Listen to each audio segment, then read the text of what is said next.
All right, so let's start revision of this chapter, Newton's laws. Newton's laws. So actually I'm recording this class and then I will upload it in YouTube also, so that later also you can refer to. Okay. Yes, sir. Okay, so I hope that you know this chapter already. So I'm just revising. So I won't be going through each concept in detail. I will be just telling you the flows and we will be solving some important questions and I will be taking up the doubts. है ना? So here, let me, revise everything. Whatever you know, let me summarize everything and give it in a flow so that you can remember the whole chapter within a page, let's say. Okay, so in Newton's laws, basically what all things we have. In this Newton's law chapter, we have about, no? Basically you remember this chapter within these 5 steps. Everything will be all right. First to remember these 5 steps, later I will tell you how to add some other steps depending on the variations. So you remember 5 steps to apply Newton's laws. 5 steps to apply Newton's laws.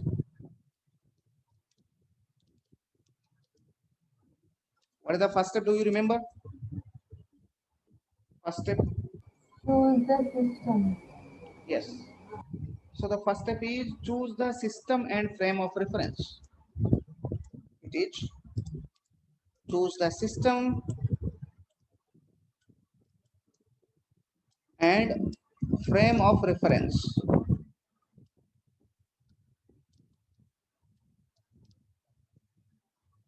Okay, now second step is draw the free body diagram. Draw the free body diagram of the chosen system. Then third step is, you remember? Choose List the coordinate force. Choose coordinate system. axis. Yes. And then the fourth step is form equations. Form equations. And then the fifth step is solve it. Solve the equations to get unknown. Solve the equations to get the unknowns.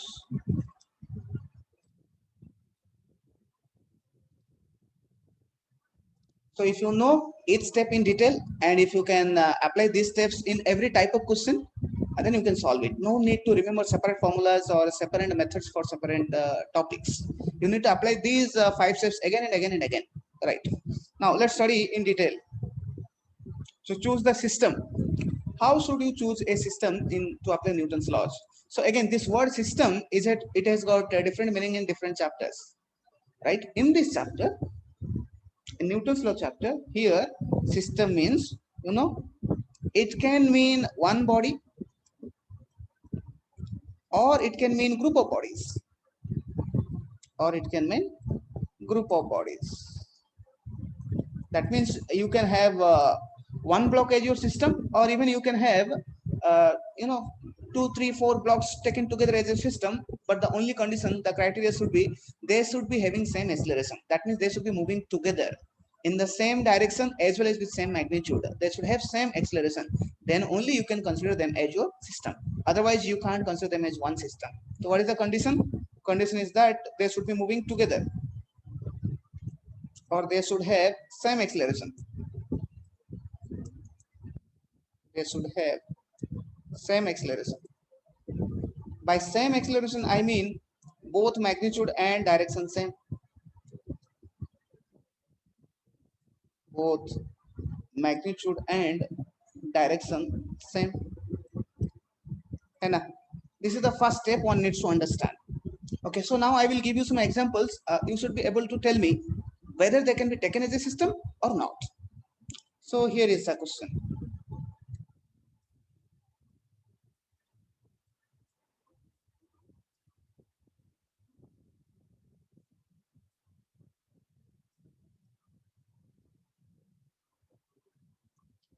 Let's say it's like this. Here there is a block A. Here there is another block B. Now the rope comes like this. Here there is a block C, and then this rope comes like this. It goes like this. Here is another pulley, and the rope goes like this.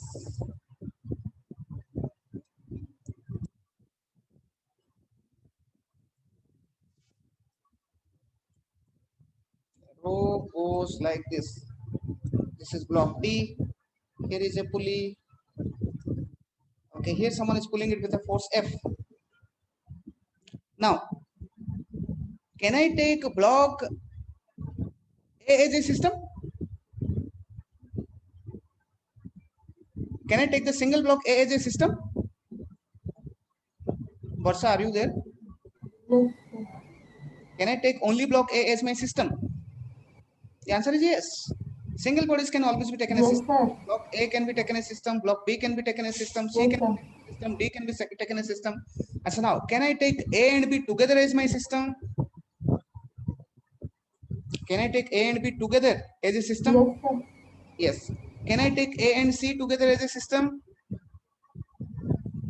Yes, sir. No, because A is moving towards right, C is moving downwards. So they are not moving in same direction. Yes, sir. They are having same magnitude, same acceleration, but they are in two different directions. So A and C together cannot be taken as a system. Can I take B and C as a system? No. Can I take A, B and D, A, B, D as a system?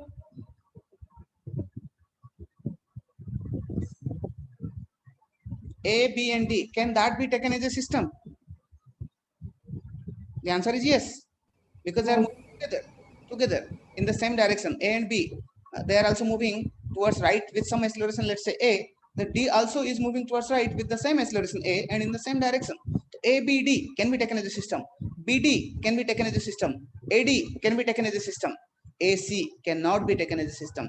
BC cannot be taken as a system. CD cannot be taken as a system. What about single bodies? Only A, only B, only C, only D. They can always be taken as a system. Is that clear?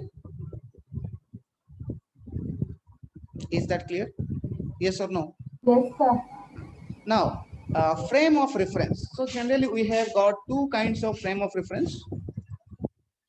One is called as inertial frame. One is called as inertial frame, and the other is called as non-inertial frame. What is their meaning? Inertial frame means those frames which are at rest or moving with constant velocity, or basically those frames which are not accelerating. Generally, ground is taken as inertial frame. So first, it should be clear to us from where I am observing, because from where I am observing, based on that, the motion will look different. And similarly, the equations will also be different. The ways of writing equations will also be different, isn't it? So generally, inertial frame means it doesn't have any acceleration. As a frame of reference means what? Means from where the observer is observing. The observer is standing on ground and then he is observing. So that is ground frame. The observer is sitting inside a train or standing inside train and then he's observing from there. So that is train frame. The observer is moving in a bike in circular motion and from there he is observing some motion. So that is, bike frame. Right. The observer is within the lift and the lift is going up or coming down with some acceleration and from there he is observing something. So that is lift frame. So now all those frames, they are classified into two categories, inertial and non-inertial. Inertial means if that frame is not having acceleration. Non-inertial means if that frame is having some acceleration. And so now I will tell you some examples, ask you some questions. You tell me whether it is inertial or non-inertial. A person is standing on ground and he is observing. Inertial or non-inertial? Yes. Are you there? You can keep your mic unmute so that whenever I ask, you can speak it out. Yes, sir. So ground frame, person is standing on ground and observing. Is it inertial or non-inertial?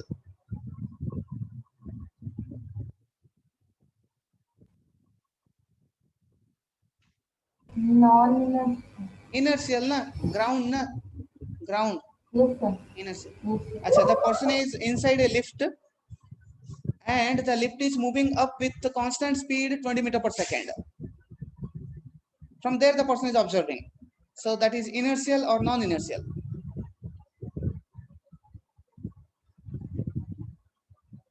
inertial or non-inertial?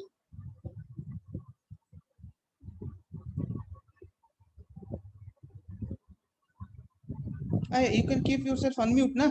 I am going to ask you questions like this. Keep Sir, yourself. question outside education. Question is, I'm inside lift.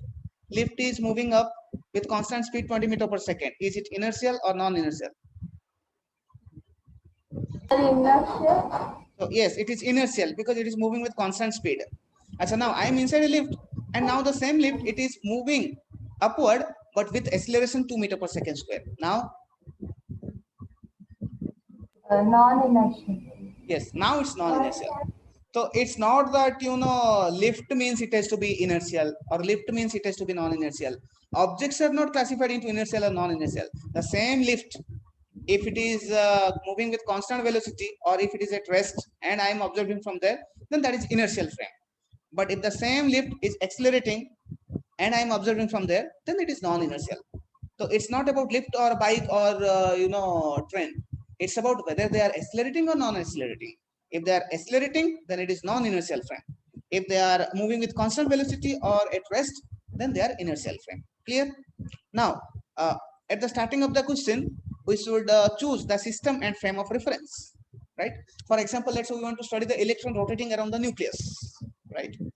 So that electron is our system. Let's say we want to study a body thrown from ground, it goes in physical motion. We want to study that. Then that body is our system. A rocket is moving up, then that is our system. We want to study that, right? One block is being pulled, and on that block, another block B is kept, right? And there is some slipping between A and B. So now that A is a system and that B is a system. Together they can be considered as a system because there is relative motion between them. They are not moving together. Now I can observe B either standing from A or I can observe B standing on ground. So I can have solve the same question solving B from two frames, right? For example, let's say this is a lift. This is a lift, and here is an inclined plane within lift, and here is a block. Now I can observe the motion of the block. The lift is moving upward with acceleration a naught. Let's say I can observe the motion of the block from within the lift or from ground. Now, if the person from A, if the person from within the lift he observes, then he feels motion of the block is straight line. Motion of the block is straight line, right? Like this. But if the person B observes it, then B feels the motion of the block is a curve, because not only the block is coming down, but the lift is also going up, na? The lift is also accelerating up, na? So from B, it looks complicated. And this is observed from ground, so this is inertial frame.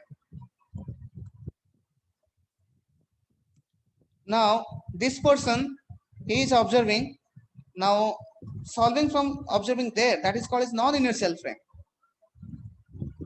Non-inertial frame. Now here, if you solve it from ground frame, it looks complicated. If you solve from lift frame, from within the lift, then it looks simple because its motion looks, a simple straight line motion. But then that becomes non-inertial frame. So accordingly, you have to write a different equation for that. So first, these things has to be considered, that what is my system and from where am I looking? Am I looking from inertial frame or am I looking or solving from non-inertial frame? This is the first step. Acha. Now, going to the second step, that is drawing free body diagram. So drawing free body diagram. Okay. So that I will do here, drawing free body diagram. So to draw free body diagram, you must remember list of forces. List of forces. What are the list of forces? You remember, first is gravitational force.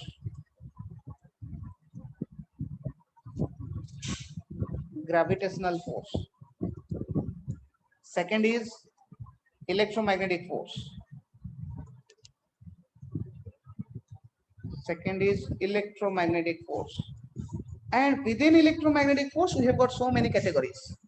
Like we have electrostatic force,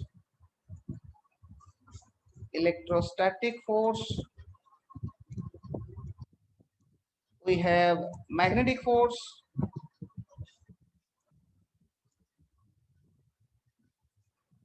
we have normal reaction.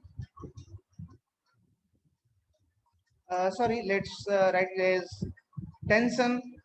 We have tension. We have spring force.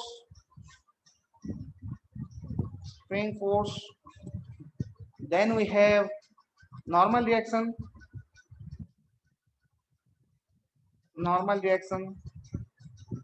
and then we have friction,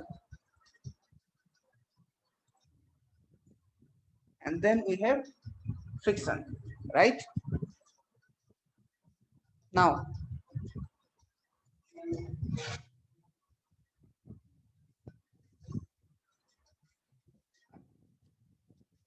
the third one is we have strong nuclear force,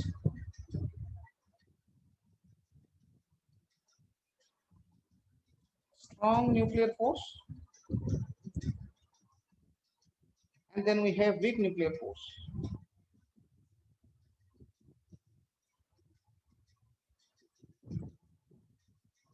Okay, so these are the real forces operating in nature. So once we have chosen the system, then we need to draw free body diagram, and while drawing free body diagram, we must remember this list of forces, and we must remember when a force is supposed to act, how much it is supposed to act, and in which direction it is supposed to act. If we know this much, then we won't forget. So here one has to be alert while drawing free body diagram, otherwise you will make mistake. So things are not easy, but things are not difficult, but one has to be alert. So here people most of the time they make mistake. Either one reason is because they don't know the theory, they don't know the steps, or even after knowing the theory, knowing the steps, still people make mistake even after 2 years, 3 years, because they are not careful, they are not alert, their minds are roaming here and there. So instead of remembering all these forces, let's say at some place 5 forces are acting, so because of their absent mindedness they will draw only 3, or they will draw instead of 5 they may draw one extra 6. That's how they make mistake. Things are not difficult, people make mistakes most of the time because they are not alert, right?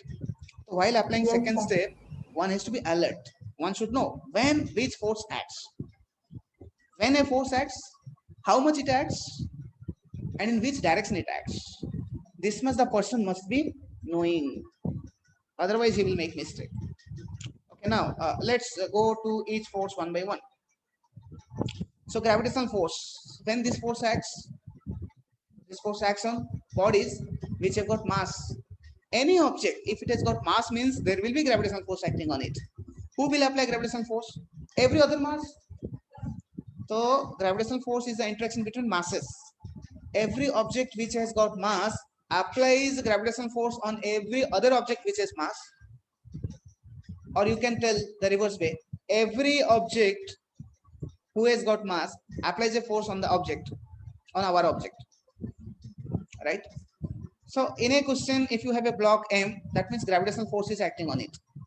Who is applying gravitational force? Every other mass. For example, this pen. Is gravitational force acting on it? The answer is yes, because this has got mass, so gravitational force is acting on it. Okay, now the next question is who is applying, how much, and in which direction? So the answer is everyone is applying gravitational force on it. This chair is also applying, this chair is also applying, the rotating fan is also applying, the door is also applying. So everyone is applying gravitational force on it. Earth is also applying, sun is also applying, moon is also applying. Everyone is applying gravitational force on it. But theoretically speaking, everyone is applying gravitational force on it. But while solving numericals in this chapter, we will only consider the gravitational force due to Earth, because the gravitational force due to every other body on this pen, they are negligible. Only the gravitational force due to Earth is sufficiently strong. In comparison to that, other gravitational forces can be neglected. So practically speaking, we consider only gravitational force due to Earth on this pen. but theoretically speaking, there are so many gravitational forces acting on it. Every mass surrounding it, every object surrounding it is applying gravitational force. So now it's clear that when gravitational force acts, so if a body has got some mass, then gravitational force acts on it. And in this question, in this chapter in the books, you won't find bodies not having masses. You will always find bodies having masses, right?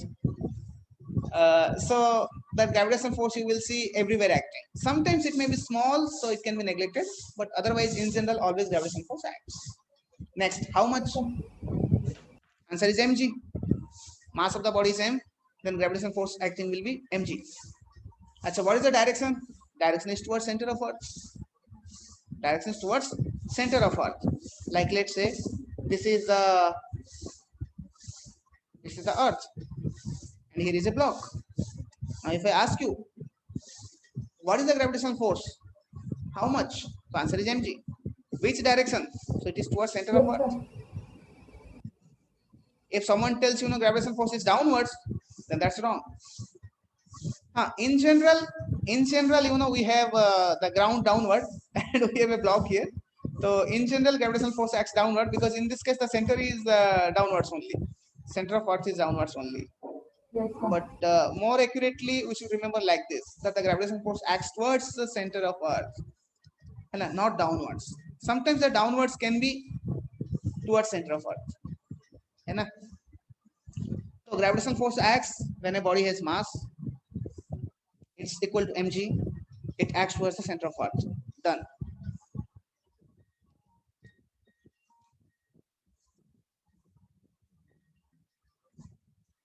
Achha. Now coming to electromagnetic force, when does this electrostatic force act?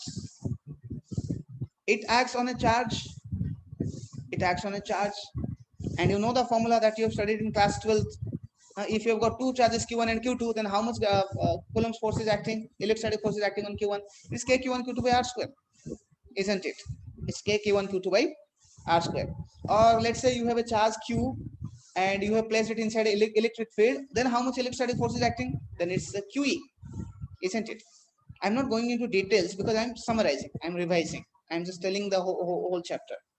So electrostatic force, it can be K1 Q2 by R square, or it can be QE. So what about magnetic force? On whom magnetic force acts? It acts on moving charges, it acts on current carrying wires, it acts on magnetic poles.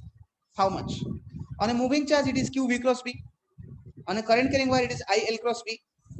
And on a pole, magnetic north pole or magnetic south pole, it is MB, pole strength into magnetic field. Yes, sir. Acha. When does tension act? Tension acts a body when it is connected to a rope, it is tied with a rope, or it is connected to a rod, right? So tension is a kind of pulling force.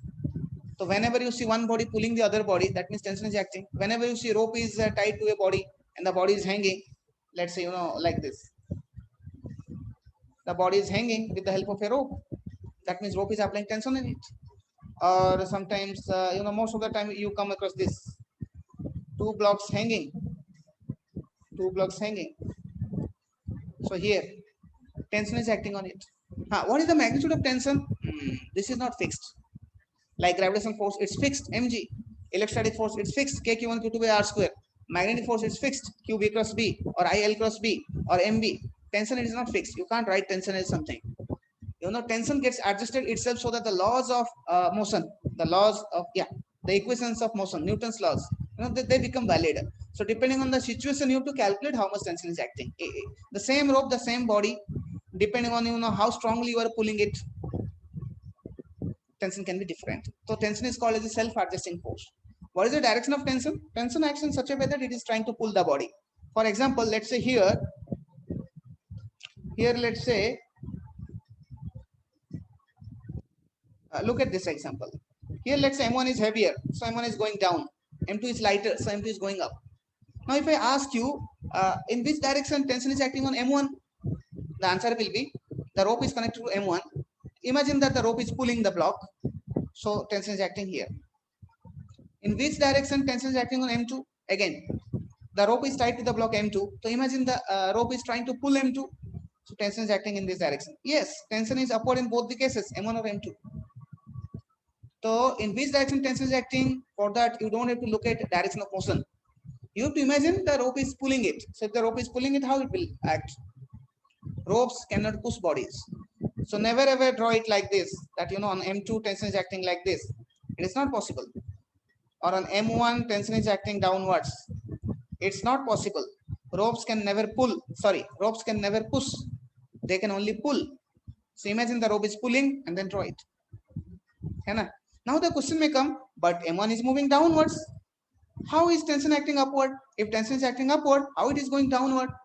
So the answer is, it's going downward because the net force, here the net force on M1 is, M1G downward and tension upward. The net force happens to be downward, therefore it is getting accelerated downward.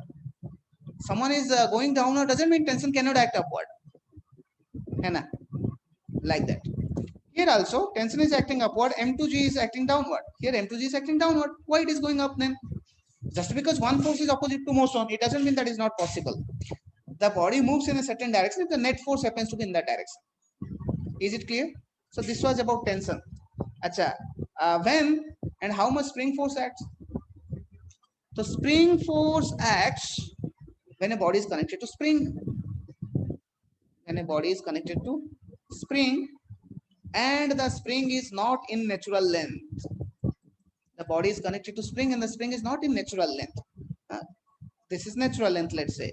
Let's say the spring is either pulled or pushed.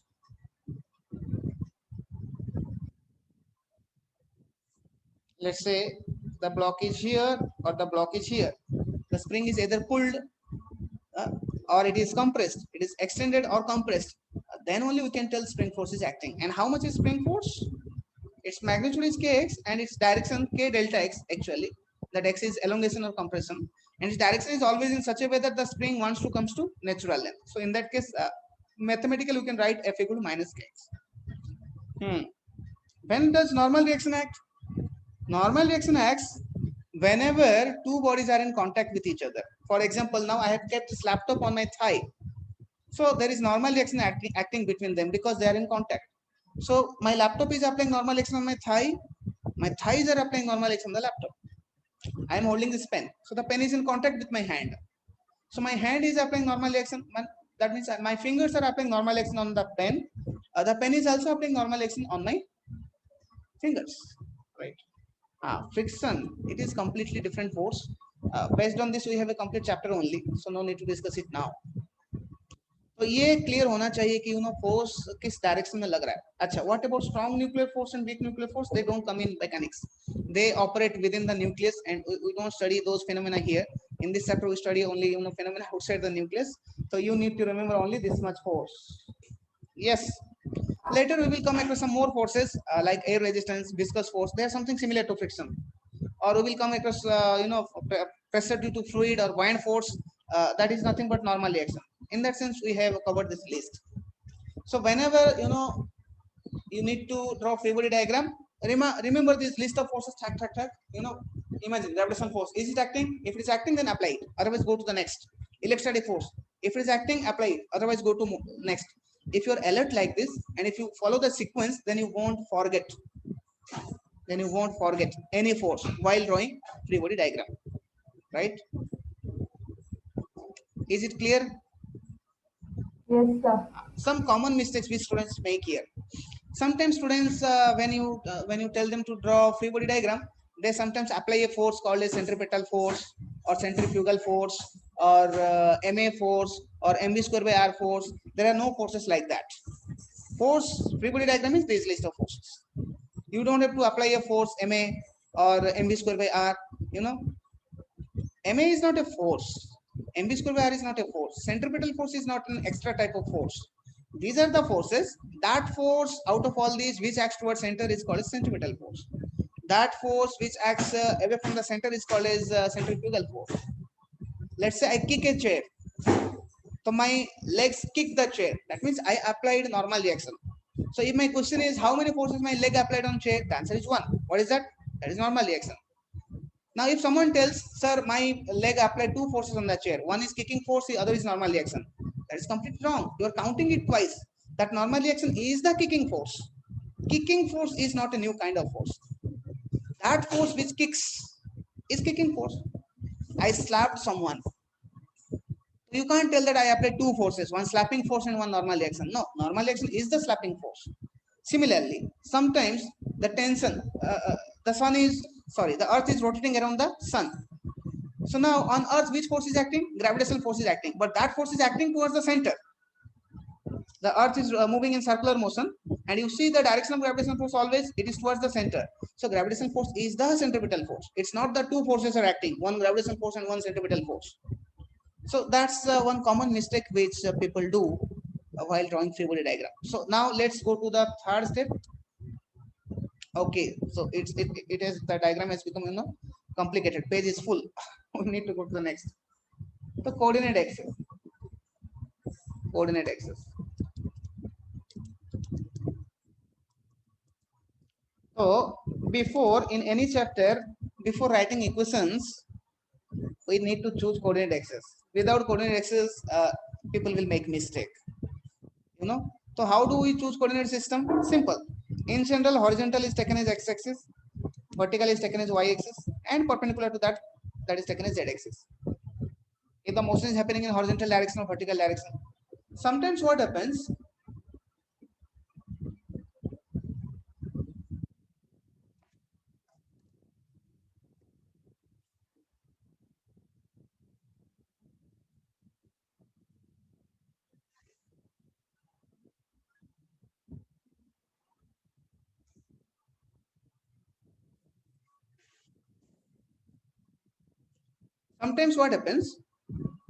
the motion is happening in an inclined plane, let's say, like this. The block is sliding like this. So here it's better to take the inclined plane as x-axis. This is x-axis, this is y-axis, and then this is z-axis. Sometimes what happens, the body moves in circular motion. So here how do we choose coordinate axis? Here we choose, let's say at some point of time the body is here. So this towards center, one direction we take, that we call as radial direction. One we take along this tangent, that we call as tangential direction. And then the perpendicular to the plane, that is perpendicular to plane of circle, that we take is another direction. This is how three coordinate axis we choose, right? Many times people make mistake because they don't follow coordinate system. They just start writing equations. See, for example, I will tell you one simple example of kinematics. In kinematics,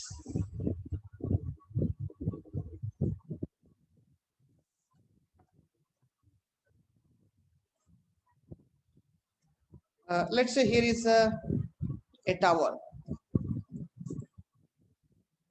and a body is thrown from here with 20 meter per second.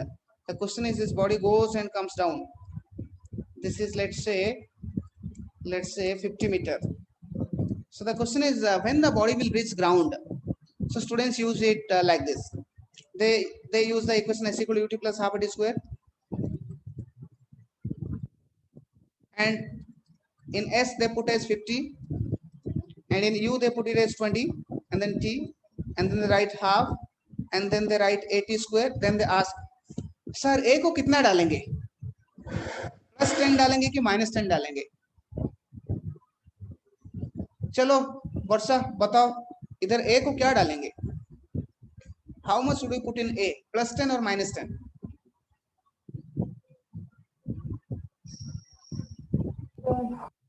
Huh? No. Whether you put +10 or -10, it's wrong in both cases, because you have already made mistake here. You have already made mistake here and here. Actually, in this equation, everything has to be put with sign, not only a. अब s को डालते वक्त जो मन में आया डाल दिए, u को डालते वक्त जो मन में आया डाल दिए, तो ऑलरेडी मिस्टेक वहीं पे हो गया. अब a को आप प्लस भी डालो या माइनस भी डालो, दोनों केस में आंसर गलत ही आएगा. Got it? So the way to write equation is, first you fix coordinate axis, then start writing equation, and when you are writing equation, put every term with sign. अब इधर क्या गलती हुआ देखो, इसको करना क्या चाहिए था, पॉइंट ऑफ प्रोजेक्शन को आपको ओरिजिन लेना चाहिए था, और इसको लेट्स से +y एक्सिस लेना चाहिए था, इसको माइनस वाई एक्सिस लेना चाहिए था। अब एस को कितना डालना चाहिए था? एस को -50 डालना चाहिए था, क्योंकि फर्स्ट पॉइंट स्टार्टिंग पॉइंट यहीं पे है ना, starting point here, and point is here, so the displacement is happened in negative direction. This we have chosen as negative y direction, so it has happened, displacement has happened in negative y direction, so it has to be -50. अच्छा, u, the body is moving upward, upward direction we have chosen as positive, तो u को plus डालना चाहिए था, u को plus डालना चाहिए था, +20, तब जाके एक्सेलरेशन किधर है ना, इट्स g डाउनवर्ड, तो g means 10 and downward means -10, फिर a को -10 डालते तो ठीक होता। अब देखो आप s को क्या डाल दिए, you have put already +50 instead of s and +20 instead of u, already s पे ही आपका मिस्टेक हो चुका है। अब a को आप +10 डालो या -10 डालो, ये कभी आपको सही आंसर नहीं देगा। Is that clear? Is that clear? Yes और नो? तो Yes, पॉइंट है sir. कि first you need to understand the importance of choosing coordinate axis, then only we should go to the next step of writing equations. Of course, sometimes you don't have to do these things on pen and paper. This you can just do in mind. You assume that okay, this is my x-axis, that is my y-axis. But at least when someone is starting to solve, he should remember the steps and he should apply it. Only after he becomes expert, he can do it mentally. Otherwise, there may be mistake. So, how to choose coordinate axis? I am telling. Generally, you take horizontal as x, vertical as y, and the direction perpendicular to them as z. But if the motion is happening in the inclined plane, take that inclined plane as x and perpendicular to that as y and perpendicular to both of them as z. If the motion is happening in a circle, then take one towards center, one along tangent, and the other perpendicular to plane. This is how we choose coordinate axis. And then the fourth step is write equation. The fourth step is write equation. Okay, so again, here students, they think we have to write one equation for one body, but no, you have to write one equation for each direction of a body. You have a system. Now for the system, you have x-axis, y-axis, z-axis. So for a system, you have to write one equation along x, one equation along y, one equation along z. Total 3 equations for a system. तो ऐसा नहीं कि एक body के लिए एक equation लिखना है, एक बॉडी के लिए 3 इक्वेशन लिखना है, एक बॉडी के का एक डायरेक्शन के लिए एक इक्वेशन लिखना है। हाँ, समटाइम्स फॉर 1D मोशन एक बॉडी के लिए एक ही इक्वेशन आएगा, फॉर 2D मोशन एक बॉडी के लिए 2 इक्वेशन आएगा, फॉर 3D मोशन एक बॉडी के लिए 3 इक्वेशंस आएगा। That's fine, but back of the mind पे रहना चाहिए कि I have to write equation for each direction, not equation for each body. And for a body I can have maximum 3 equations. It's not that for one body I will have one equation. For a body, for each direction I can have one equation, so at max I can have 3 equations for a body, at min I can have 1 equation for a body, right? Like that. उसको याद रखना है, 1 equation per direction. Okay, then how do you write equation? So if you are observing that the body is at rest, if you are observing that body is at rest or moving with constant velocity, then the equation should look like net force equal to 0.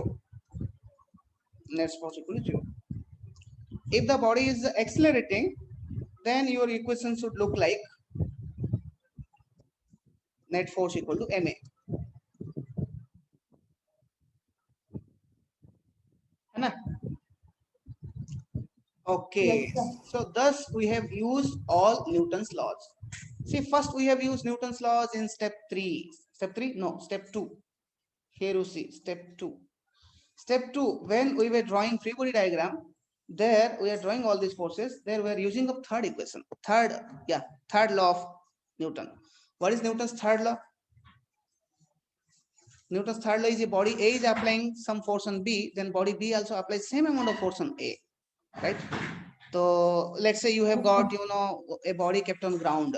तो जब body का free body diagram करोगे, उधर normal reaction अगर आपने n दिखाया, तो जब ग्राउंड का भी फ्री बॉडी डायग्राम करोगे, उसका भी नॉर्मल रिएक्शन को n ही दिखाओ, n1 n2 मत करो उधर, बिकॉज देयर एक्शन रिएक्शन पे। तो वहीं पे थर्ड लॉ यूज हो गया सेकंड स्टेप पे। फॉर्म इक्वेशन यहाँ पे फर्स्ट और सेकंड लॉ यूज हो गया। कैसे? देखो, अगर बॉडी रेस्ट पे है तो according to Newton's first law, net force 0 होना चाहिए, तो वो आपने इक्वेशन लिखा है ना। अगर बॉडी एक्सेलरेट हो रहा है तो according to Newton second law F should be ma। तो फॉर ईच बॉडी कोई दूसरा पॉसिबिलिटी तो नहीं रहा है ना। either the body will be at rest or moving with constant velocity or the body will be accelerating. That means for every body, every object, we can write an equation either by applying first law or by applying second law. Thus all the Newton's laws, they get used up here, and then after that you solve the equation. You solve the equation, है ना। Okay, now I will tell you what are the Newton's laws. What are the Newton's laws? So we know all the steps, है ना। So just like in mathematics in class 3 or 4th or 5th, first time we study about that X method.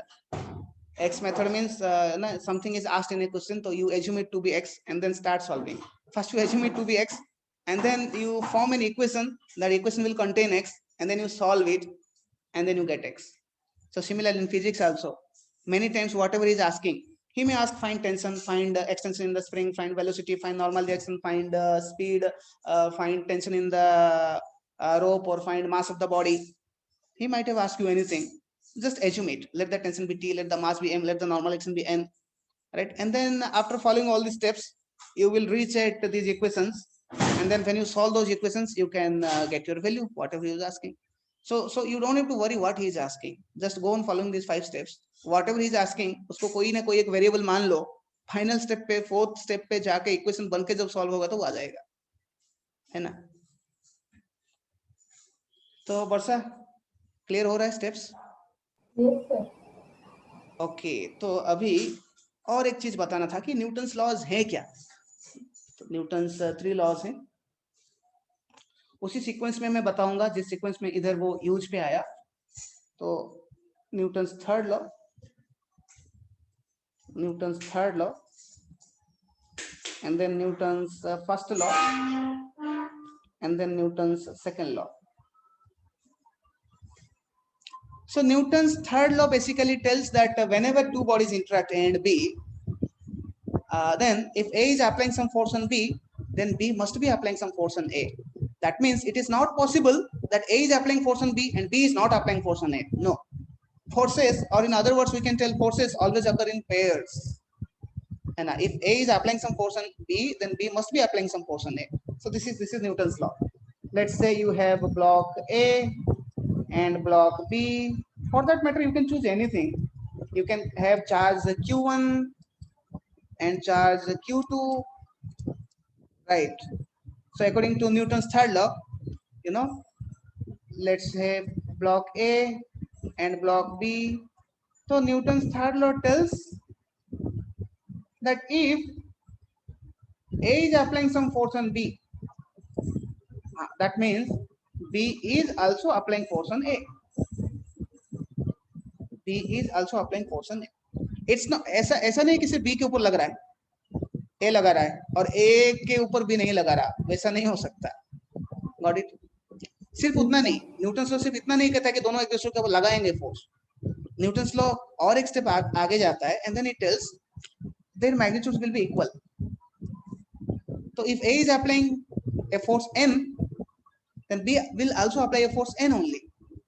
If A applies 20 Newton, B will also apply 20 Newton. If A applies 30 Newton, B will also apply 30 Newton. ऐसा कभी नहीं हो सकता कि A ने उसके ऊपर 30 लगा दिया और वो इसके ऊपर 20 लगा रहा है या 40 लगा रहा है. The forces will be equal. सिर्फ उतना ही नहीं, Newton goes one step ahead and he tells the forces will be in opposite direction also. ऐसा नहीं कि A ने B के ऊपर 30 ऊपर लगा दिया और B A के ऊपर 30 कोई दूसरे डायरेक्शन में लगाया ना. A अगर B के ना, if A is applying a force B towards up, then B will apply a force on A downwards, right? Here, if Q1 is applying force on Q2, then Q2 is also applying a force on Q1. This is the force on 2 due to 1. This is the force on 1 due to 2. Not only that much, they will be equal. Not only that much, they will be in opposite direction. This is Newton's third law. Not only that, both the forces act simultaneously. That means there is no time gap. nothing can be called as you can't call, there is no specification to call one of them as action and the other as reaction. You can call any one of them as action and the other as reaction, है ना? किसी को भी action और किसी को भी reaction आप मान सकते हैं। इसको समझने के लिए कभी कभी डे टू डे लाइफ में क्रूड एग्जांपल दिया जाता है, जिससे कुछ गलत भी हो जाता है, कभी कभी मिसकंसेप्शन भी बढ़ जाता है। तो that example given is like this. अब उसको समझो और उसमें प्रॉब्लम क्या है वो भी समझो। कभी कभी बताते हैं कि let's say you go and you slab a person, so you beat that person, that was action, and immediately that other person will also turn towards you and he will also beat you, so that is reaction, है ना? तो you slapped him, that is action, and then he slapped you, that is reaction. अब इसमें mistake क्या है? इसमें mistake है कि students they think there is some time gap between action and reaction. No, actually ये कांसेप्ट जो है ये फिजिक्स का action reaction is not like this. According to Newton's third law, when you were beating that person, at that time only your hand was applying some force on the other person's क्या बोलेंगे इसको, face, that was let's say action, and at the same time that other person's face was also applying some force on your hand, that is reaction. They are action reaction pair, not that you are beating and after some time he beats, they are action reaction. No, when you only were beating, at that time only there was action reaction. Got it? And there is no time gap, it happens simultaneously. ठीक है? So this is Newton's third law. So while drawing free body diagram, this Newton's third law gets used up there, उधर use हो जाता है। So what is Newton's first law?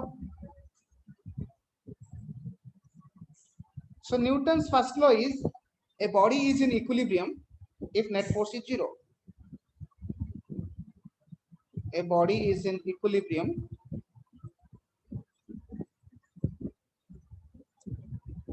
if net force is 0. Equilibrium means what? Rest or constant velocity. Rest or constant velocity. अच्छा देखो,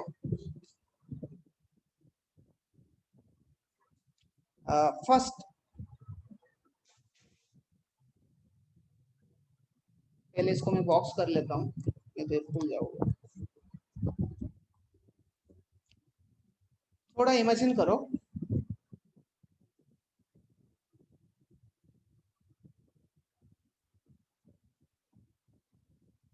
generally this was a revolutionary idea actually when Newton said like this. अभी हमको लग रहा है इसमें revolution क्या है, but there is this is a revolutionary idea. Earlier people thought for motion force is required. Newton said no, for motion force is not required. You can have a constant velocity wala motion even without force, right? So for motion force is not required. For accelerated motion force is required. So he brought that constant velocity wala motion to this category. तो let's say motion को अगर आप ऐसे classify करोगे, you know, rest and then constant velocity motion, rest and then constant velocity motion, and then constant acceleration motion, constant accelerated वाला motion, and then variable acceleration वाला motion, variable acceleration. Let's say you classify, rest and motion into these 4 categories. Then Newton tells for these two, rest and constant velocity, you don't require any force. This motion happens without any force. This is the natural state of a body. So natural state of a body is not only rest. Natural state of a body is rest plus constant velocity motion. Got it? And Newton tells for this you require force. For this you require force, है ना? तो force means उधर acceleration होना चाहिए. No force means no acceleration in that sense, है ना? So in that sense, earlier people thought that only this does not require any force, and these 3 they require force. Newton said no, these 2 they don't require any force, and these 2 they require force, है ना? So if you are seeing a body either at rest or moving with constant velocity, then just write equation net force equal to 0, है ना? And then accelerating, if the body is accelerating, that means you apply this equation. So this is Newton's first law and second law. So what is Newton's second law? So Newton's second law is, if the body is accelerating, Now force produces acceleration.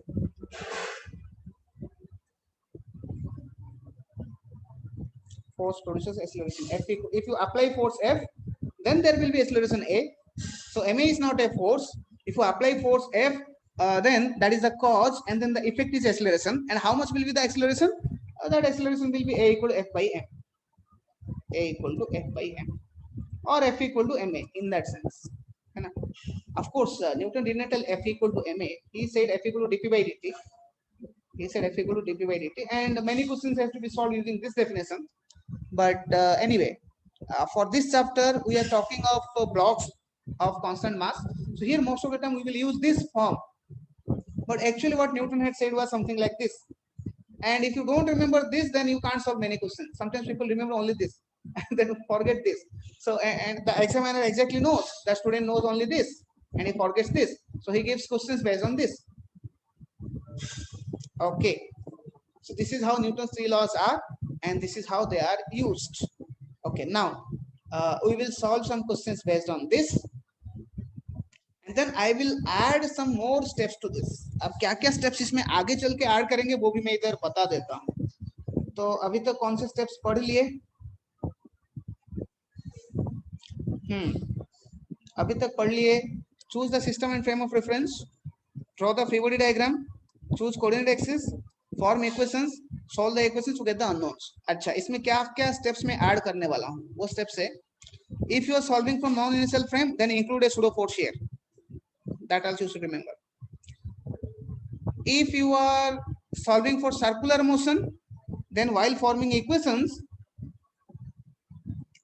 instead of writing f summation f equal to 0 or summation f equal to ma, there we have to use equations. You know, net force towards center equal m into centripetal acceleration. Net force towards tangent. There the equations will become like this. Net force towards center equal to mass into centripetal acceleration, or m into v square by r.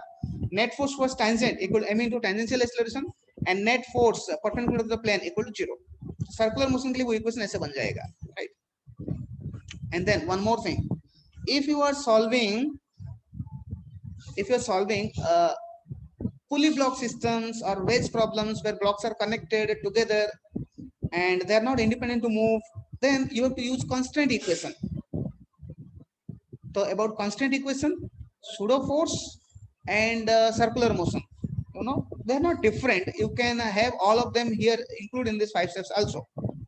So that those 3 things I will teach you later after we solve questions, at least based on this, है ना? So later इसमें मैं क्या क्या include करूँगा? Here I will include, later to be included,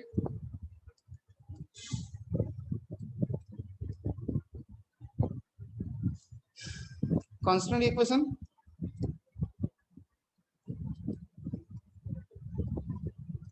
pseudo force,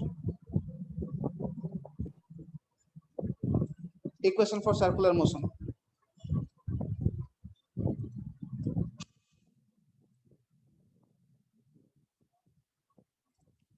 Okay, so now that we know the whole steps how to solve any question of this chapter, now let's start solving some question.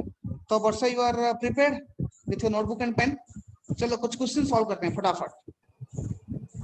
There are some types of questions, let's solve them. Okay, we will start from simple questions. फटाफट solve करो. Here is a block.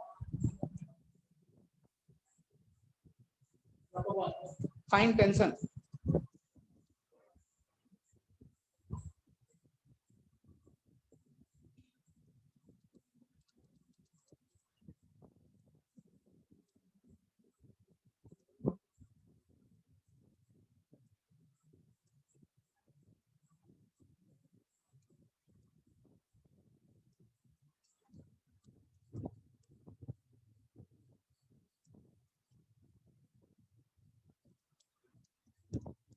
In this question, you have to find tension.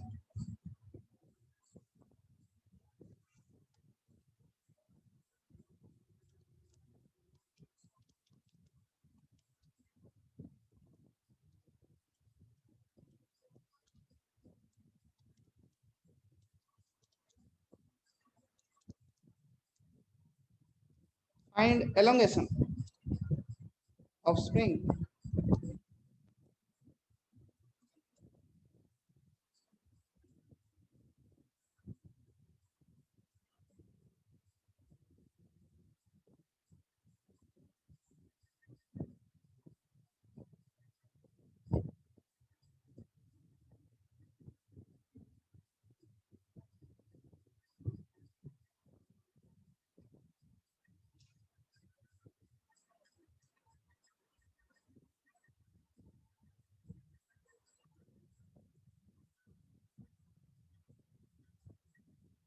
करो